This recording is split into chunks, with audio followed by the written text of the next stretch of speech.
오신 여러분들 정말 주님의 이름으로 환영하고 축복합니다. 앞자리에 계신 우리 장로님들 존경하고 사랑합니다. 대한민국 국민이라면 이육사 시인을 모르는 분이 없을 것입니다. 그는 시인이기 전에 강직한 성품을 가지셨던 독립운동 것이죠.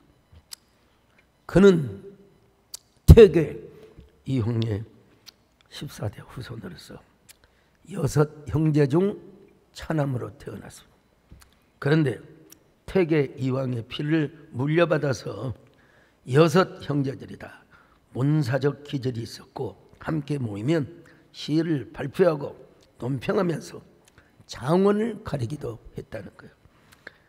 형제들 가운데도 이육사 시인은 장원을 거반 차지할 정도로 태어날 때부터 천재적 시성을 가졌다고 합니다. 제가 안동에 있는 이육사 역사기념관에 갔습니다. 이육사 선생님의 막내 따님이신 이옥비 여사에 의하면 이육사 선생님은 20년 동안 10번이나 수감을 하셨다는 거예요. 제가 이육사 전집을 읽어보니까 그렇더라고요.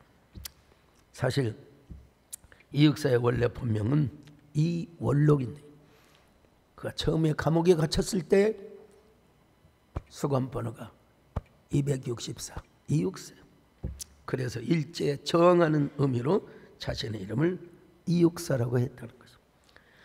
이육사 선생님의 성품이 얼마나 강직했으면 차관이 몽안학교 일기였는데 처남에 일본 경찰에 잡혀가서 온갖 매를 맞고 고문을 당하다가 이 고문을 이기지 못해서 주변 독립운동가 이름을 다 버려버렸어. 그래서 이육사 선생님을 비롯하여 독립운동을 했던 동료들이 줄줄이 잡혀가. 그때 이육사 선생님이 얼마나 분통이 터졌는지 처갓집 장인 어른과 장모님께 장문의 편지를 썼다는 거예요. 나는 더러운 피를 나눈 여자와 살 수가 없어. 이제 저 여자는 내 아내가 아니오. 그러니 당장 데려가시오. 이야 참 하여간 대쪽이신 것 같아요. 7년 동안이나 아내 얼굴을 쳐다보지도 않았대요. 부인이 이를 얼마나 치욕스럽게 느꼈던지 몇 번이나 자살 시도를. 다행히 시어머니와 시아버지가 친딸처럼 사랑해 주셔서 살았다는 이야기를 들었습니다. 그런데 그는 독립운동을 하면서 시를 씁니다. 황희정 이황이죠. 이황 이황 이분도 정승을 하셨으니까. 예. 그는 나중에 시골에 가서 고향에 가서 낙창안에서 후학들을 기르신 분인데 그분의 문학적 소양을 본받아서 그런지는 몰라도 그분의 시를 보면 왜 그렇게 부드럽고 여리고 다정한지를 몰라요. 청포도라는 시, 뭐 여러 시가 있지만 광야시도 있고 다 있지만 자, 시 여러분 아시죠? 내고장 7월은 청포도가 익어가는 시절. 이 마을 전설이 주저리 열리고 먼데 하늘이 꿈꾸며 알랄이 들어와 박혀 하늘 밑 푸른 바다가 가슴을 열고 흰 돛담배가 곱게 빌려서 오며 내가 바라는 손님은 고달픈 몸으로 청포를 입고 찾아온다 했으니 내 그를 맞아 이 포도를 따먹으면 두 손을 한푹 적셔도 좋으리라. 하이야 우리 식탁엔 언쟁만에 하얀 모지시곤을 마련해 두렴. 여러분 이 시를 고향에 대한 그리운 서정시라고만 얘기를 하기에는 너무 좁은 시합니다. 청포도는 고향을 소절한 시인 건 맞지만은 오히려 조국의 독립을 염원할 뿐만 아니라 광복의 세계의 민족적 자유와 유토피아의 세계를 염원하는 시라고 할 수 있죠. 광복 이후에 유토피아의 세계를 고향의 청포도로 이미지화한 참 따뜻하고 그러면서도 웅장한 시죠. 이육사 시인에게 있어서 청포도는 절망 속의 희망이요, 푸르른 미래요, 독립의 염원에 대한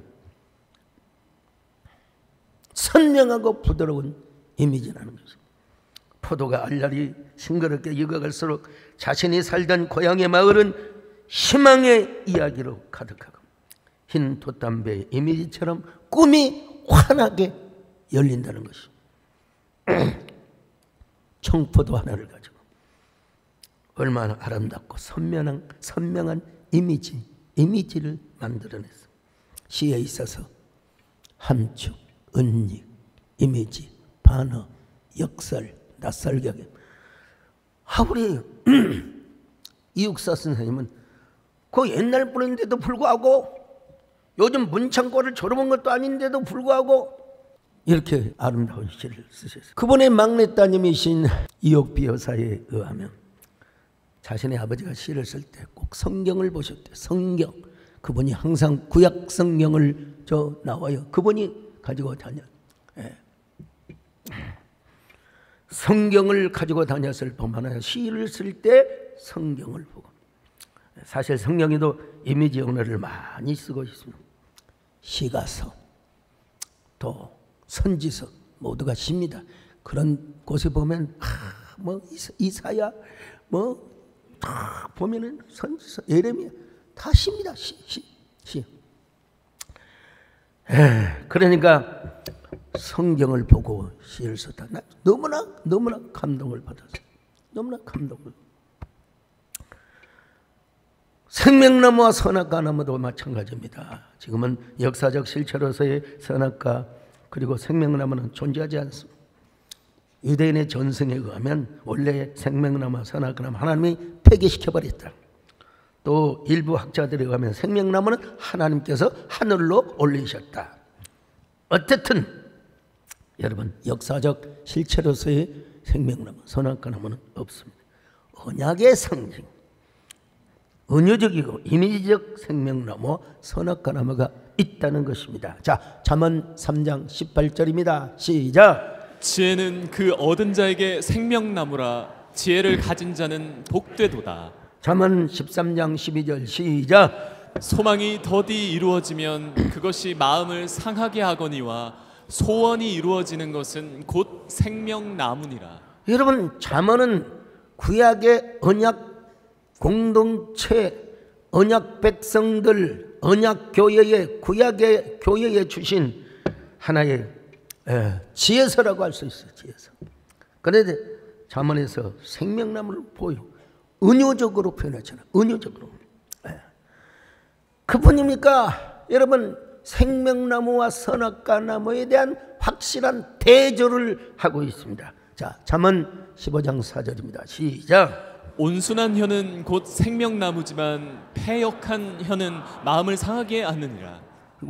여러분 보세요. 온순한 혀 생명나무, 패역한 혀 나와 있지 않지만 이게 뭐야?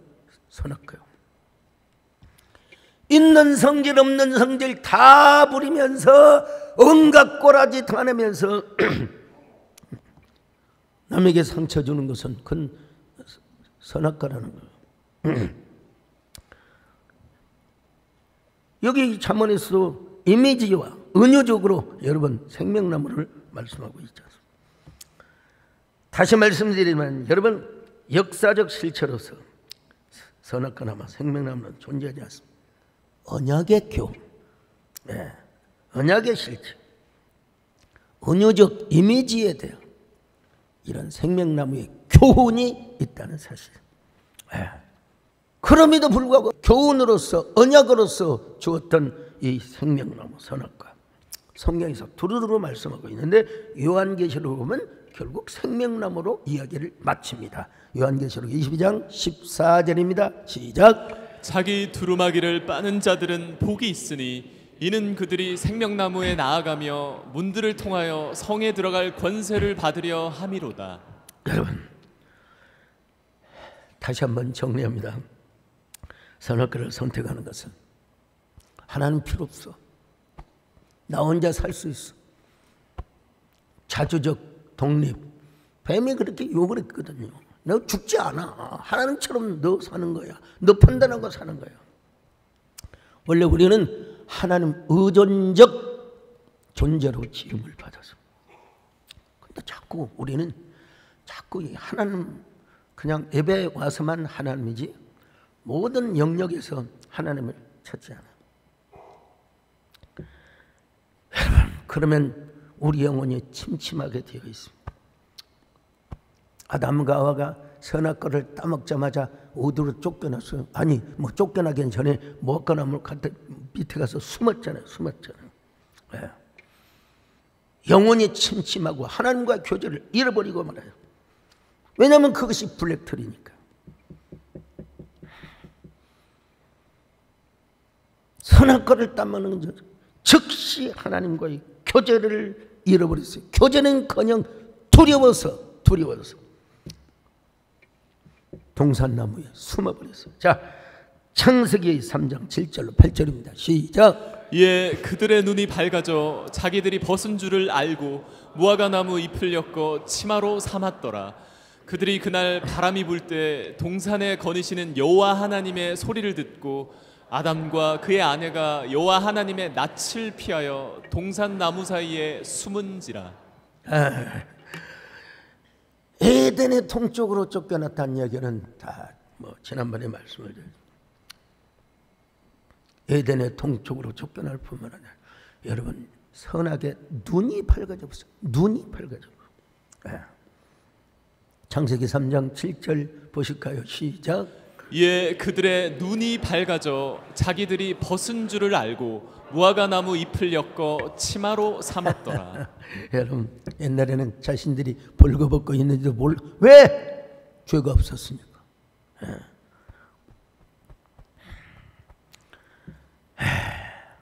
선악과를 따먹어야 눈이 밝아졌어요. 눈이 밝아져요.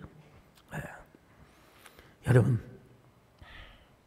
자꾸 의심의 눈, 불평의 눈, 원망의 눈.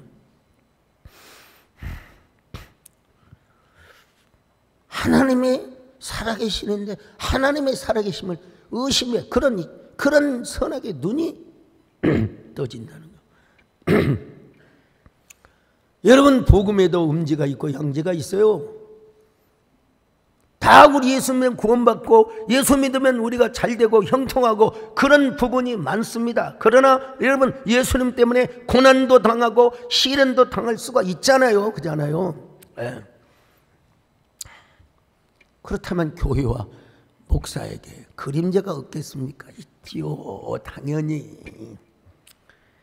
키가 작은 그림자도 있고. 여러분,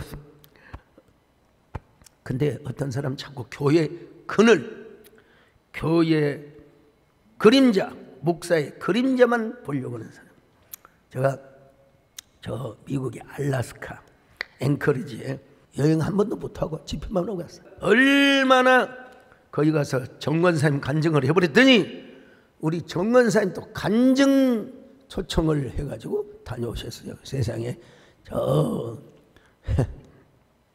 근데 저는 집회를 가는 곳마다 첫날 생명나무 한 타임으로 딱 요약을 하면 이 알래스카는요 백야 현상이 있어가지고 밤 12시가 되어도 훤해본데 훤해버려. 여러분, 잠이 안 와요. 밤이 훤하니까. 그런데도 또 다음날 새벽 기도를 해야 돼요. 알래스카 가보시면 손 들어보세요. 저 앵커리지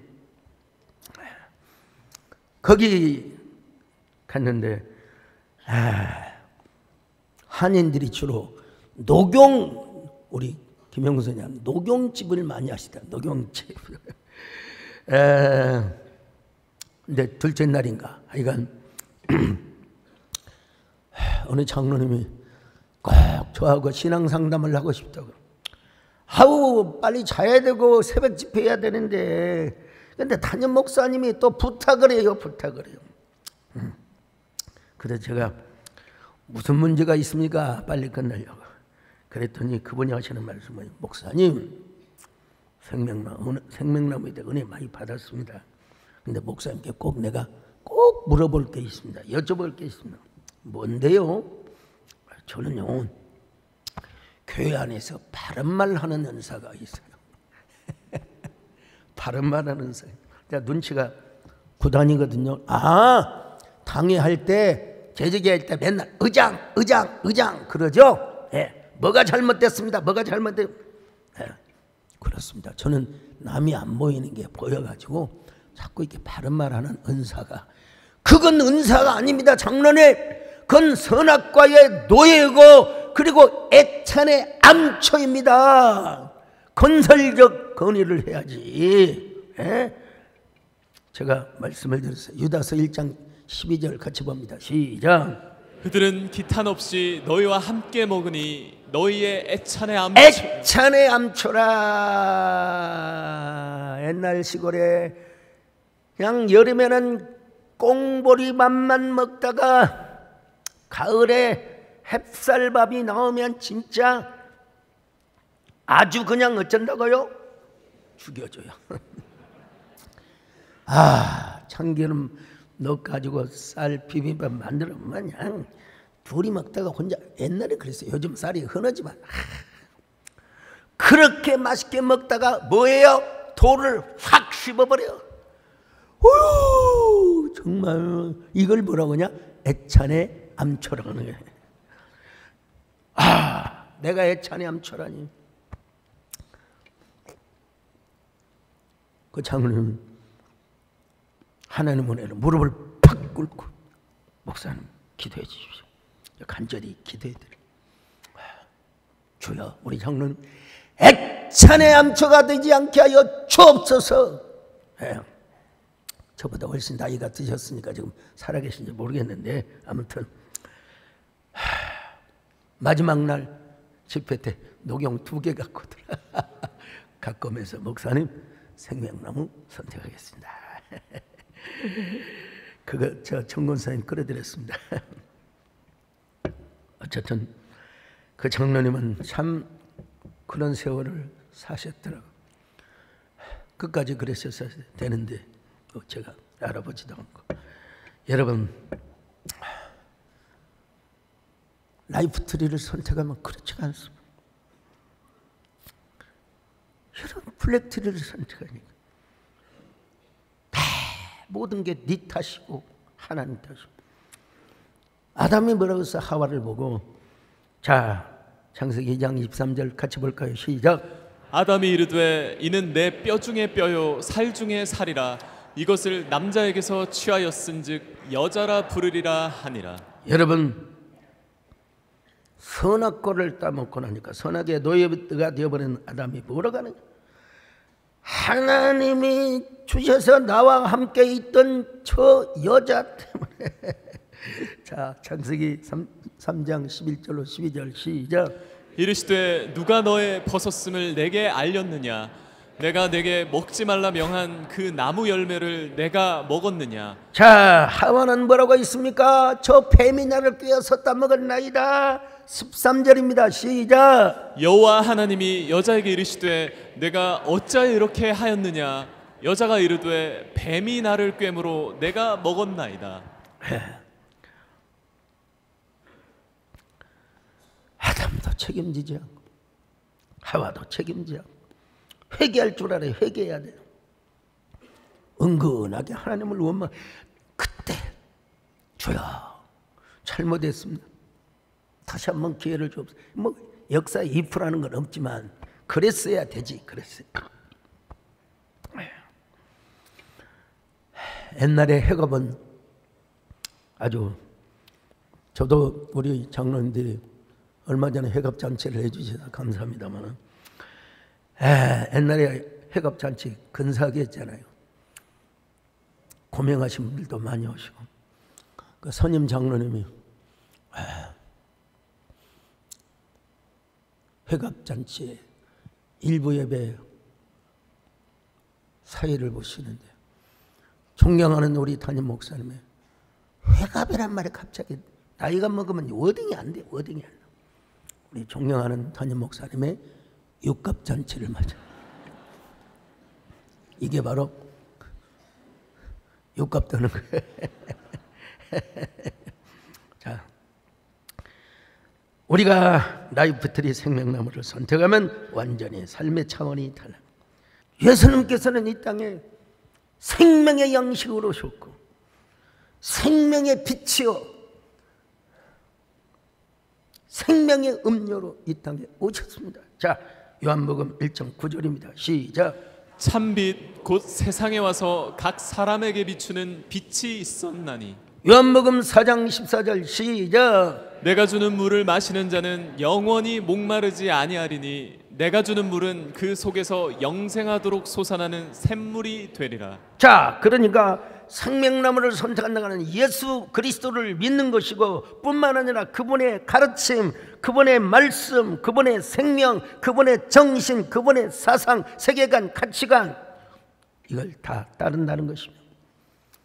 그러면 우리 안에서 요즘 강릉 저수지 오봉 때문에 40% 찼다고 하더라고요. 참 하나는 은혜죠. 그래도 네. 그런데 여러분, 저수지에 장마가 져가지고 물이 철철철철 흘러 넘치는 것처럼, 여러분 우리 안에서 그런 예수의 생명이 철철 흘러 넘칠 수 있기를 주의 이름으로 축원합니다.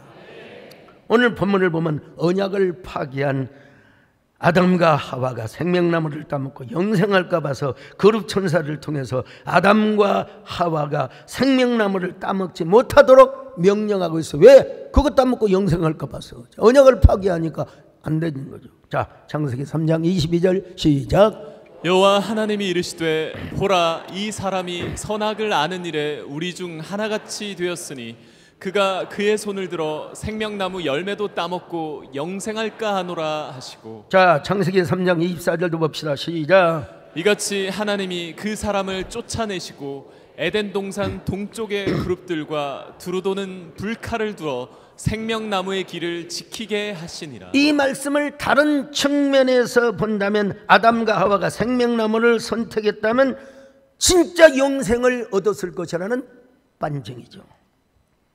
라이프트리니까. 그래서 우리 예수님은 우리를 구원한 하나님의 언약성취 구속 역사를 이루시기 위하여 생명나무의 실령으로 오셔서, 그러므로 예수 믿는 사람은 영생을 받습니다. 우리가 예수님을 믿을 뿐만 아니라 아까 말씀드린 대로 그분의 사상, 정신, 가르침, 영성, 가치관, 세계관, 이걸 따라서 산다면 우리가 영생을 얻을 뿐만 아니라 생명의 능력이 우리 안에 철철 흘러넘침을 믿습니다. 그뿐입니까? 여러분, 생명나무를 선택한 사람은, 우리가 기독교가 기복 종교는 아니지만 그래도 소원이 성취가 되고 기도가 응답이 된다는 것입니다. 자, 잠언 13장 12절입니다. 시작. 소망이 더디 이루어지면 그것이 마음을 상하게 하거니와 소원이 이루어지는 것은 곧 생명나무니라. 여러분도 생명나무를 선택하셔서 여러분의 삶이, 오늘 서미영 집사님이 참 어떻게 저는 술 한 잔 못 하거든요. 심장에 쇼크가 와가지고 저는 체질상 안 돼요. 절대. 맛은 살짝, 냄새는 맡아 잘못 먹. 세상에, 저 고등학교 다닐 때 능구렁이 술을 담았다고 어머니가 몸에 좋으니까 한 잔 먹어라. 저는요 그걸 먹고 떼굴떼굴 굴렀어요. 그냥 아이고, 난 거반 죽었어요. 심장이 그냥 거반. 막 찬물을 먹고, 그때 뭐 응급실이 있습니까? 그때 죽었으면 오늘 소강석은 없습니다. 참. 그랬더니 우리 어머니도 깔깔깔 웃었어요. 너는 그렇게 나를 닮아서 술을 못 마셨냐. 저희 아버님께서는 잘 마셨거든요.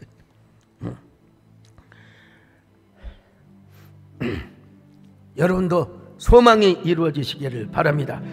그뿐입니까 여러분? 영혼이 순결해지고 투명한 영성, 순결한 영성을 갖게 되면 이 세상에 어떤 두려움도 없다는 것입니다.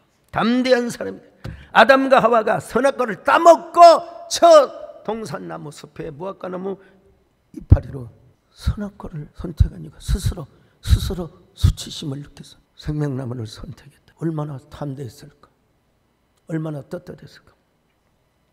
제 인생에 클라이막스가 몇 번 있었는데요. 그 중에 하나가 제가 광주신학교를 다닐 때 1980년 광주 5.18 민주화 항쟁이 일어났어요.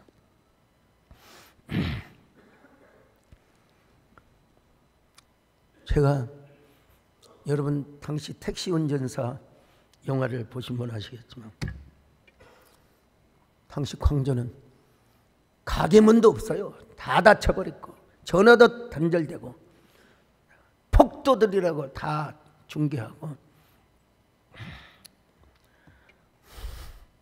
신학교 수업도 폐교가 되고 폐강이 됐죠. 제가 오남도, 지금이야 다 아파트 되어 있지만 그 오남도에서 그때 버스가 있습니까? 택시가 있습니까? 전혀 없어요. 오남동에서 임동을 거쳐서 금남로로 걸어갑니다. 군인이 없는 곳이 하나도 없어요. 특별히 도청, 전일빌딩, 가톨릭빌딩 할 것 없이 다 총을 장전한 사람, 젊은 사람이 쏴버리면 되는 거예요. 쏴버리면. 개미 새끼 한 마리도 없는 저 혼자 성경을 들고 교회를 나가서 조용히 나갈 일이지 말이야. 찬양을 부르는데 말이야. 그것은 빛과 사랑이 언제나 넘치오니래.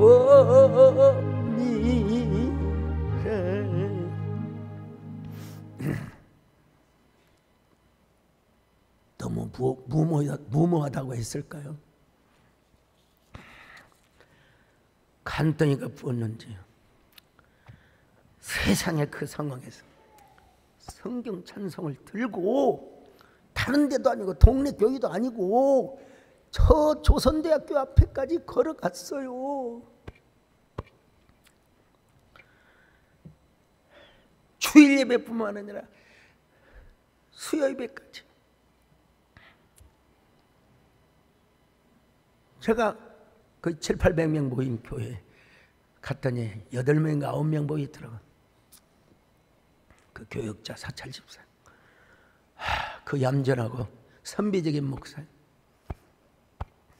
야 소강석, 너 뒤지려고 한 장이냐 이 연병을 놈아. 그분도 욕을 잘하시더라고. 오늘 우리 집에서 저거 가. 아니요, 저는 기숙사가 편합니다.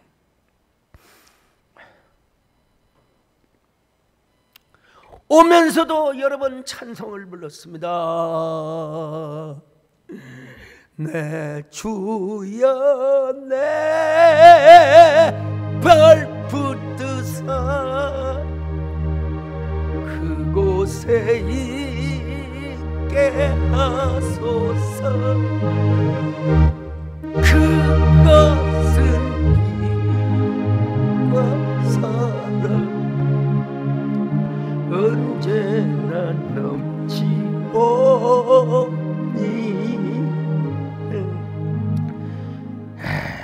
아마 신학교 시절 저만큼 많이 기도하고 저만큼 열심히 전도도 하고 생명수 전도도 하면 또 시험 때가 되면 저만큼 열심히 또 집중해서 공부한 사람도 없어요. 저는 그 순간 하나님께서 저한테 이런 낙점을 줬다고 생각해 소강서 그래 됐다 너 이 정도면 됐다. 잠언 11장 30절 한번 보실까요? 시작. 의인의 열매는 생명나무라 지혜로운 자는 사람을 얻느니라.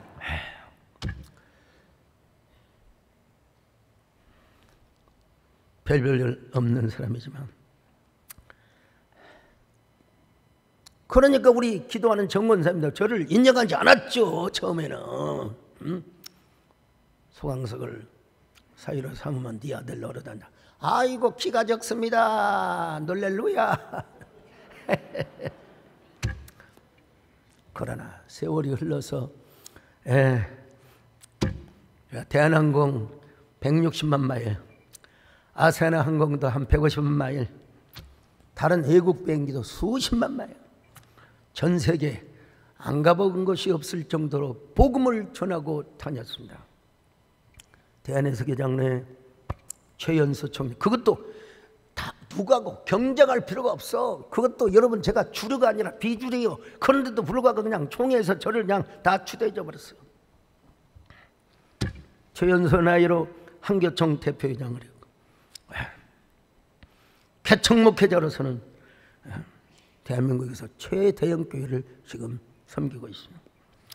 더 역설적인 것은 사실 조금 여러분 저항감이 생길지 모르겠지만 그래도 팩트니까 제가 더 역설적인 것은 5.18 사태를 일으켰던 주범 중에 한 사람이었지만 그래도 그가 예수님을 믿었어요. 그가 예수님을 믿었어요. 그리고 광주 망월동 그의 부인과 여사죠. 김옥숙 여사와 노재현 이 주중대사로 내정이 된 저렇게 그 광주 민주항쟁 때 하마터면 죽을 뻔했는데 살아남아가지고 훗날 한교총 대표회장이 되어서 고 노태우 대통령의 장례 예배를 인도했습니다. 훗날 그분이 노소영 관장 따님이죠. 그래서 회개하고 예수님의 복음을 받아들이고 그리고 그 가족들이 그분이 불편할 때 망월동에 가서 그런 사과를 하고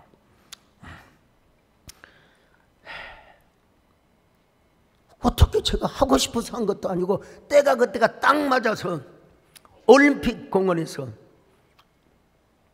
수많은 정책에 분들이 모이셨는데 코로나 기간에 거리를 유지하면서 어차피 KBS, MBC, SBS 다 나간 거니까 제가 여러분 그 예배를 집례를 했습니다. 그 한번 들어보시겠습니까? 우리 예수님은 의인을 부르러 오신 분이 아니십니다. 죄인을 부르러 오셨습니다. 죄인을 불러서 회개시키기 위해서였습니다. 이를 위하여 예수님께서는 십자가에 죽으셨습니다. 이 세상에는 의인이 한 명도 없습니다. 성경은 말씀하시기를 의인은 없나니 하나도 없다고 하였습니다. 오늘 그러나 이 시대는 의인들이 너무 많아서 자신의 의로움으로 남에게 상처를 주는 상황도 많이 우리가 목도하고 있습니다. 고 노태우 대통령께서는 자신이 하나님 앞에 의인이 아니라 죄인이심을 아셨기 때문에 예수님이 필요했던 것입니다. 특별히 노소영 관장님께서 노 대통령님께 예수님을 소개시켜 드렸고 대통령님께서는 길과 진리와 생명 되시는 예수님을 구주로 영접하셨으며 지나온 모든 삶의 과오를 회개하셨습니다. 성경 누가복음 15장을 보면은 우리 하나님께서는 집을 떠나 하나님을 떠나 다시 돌아오는 탕자를 무조건 품에 안아주신 탕부의 하나님이셨습니다. 예수님을 영접하고 회개하신, 그리고 역사와 민족 앞에 참회의 마음을 표현하신 로 대통령께서는 이제 하나님의 품으로 가셨습니다. 하나님의 따뜻한 품에서 영원한 안식과 평화를 누리시게 될 겁니다. 기독교는 영생의 종교일 뿐만 아니라 사랑과 종교, 그리고 평화의 종교입니다. 동시에 기독교는 정의의 종교입니다. 모쪼록 본인의 걸어간 장래 예전을 기점으로 해서 성경 시편 85편 10절의 말씀대로 예수 그리스도 안에서 이제부터 사랑과 정의가 입맞추고 춤을 추는 화해와 통합의 새 역사가 이루어지시기를 바랍니다. 아니, 사랑과 정의의 새 역사가 우리 시대에 강물처럼 흘러넘치기를 기도합니다. 여러분, 우리 김재일 장로님 혹시 좀 저항감이 들지 않습니까? 우리 김현호 장로님, 그래도 제가 국민장이었기 때문에 한계종 대표냐, 그리고 분명히 그 가족들이 다 예수님을 믿고, 그래서 제가 이렇게 예배를 인도했다는 사실. 이때 우리 박종 목사님께서 또 찬양을 하셨는데요. 오늘 따님이 또 찬양을 하게 될 겁니다. 생각하면 생각할수록 하나님의 은혜가 참 크죠. 너무 반어적이고 역설적, 거기에 하마터면 총 맞아 죽을 뻔했던 사람, 또 그분이 회개하고, 또 역사 앞에 또 다른 대통령과는 다르잖아요. 여러분 모두도 언제나 블랙트리가 아닌 라이프트리로 하나님께 영광 돌리는 저와 여러분이 되시고, 역설적, 반어적, 영적 그런 승리의 삶을 사시기를 주의 이름으로 축원합니다. 나의 구, 나의 생명, 당신 나의 생명나무, 나의 사랑, 나의 소망, 당신 나의 생명. 하나님 감사합니다. 우리 모두 생명나무 주인공이 되게 하여 주시옵소서. 역설적 반어적 삶을 살 수 있도록 함께하여 주시옵소서. 예수님의 이름으로 기도 올립니다.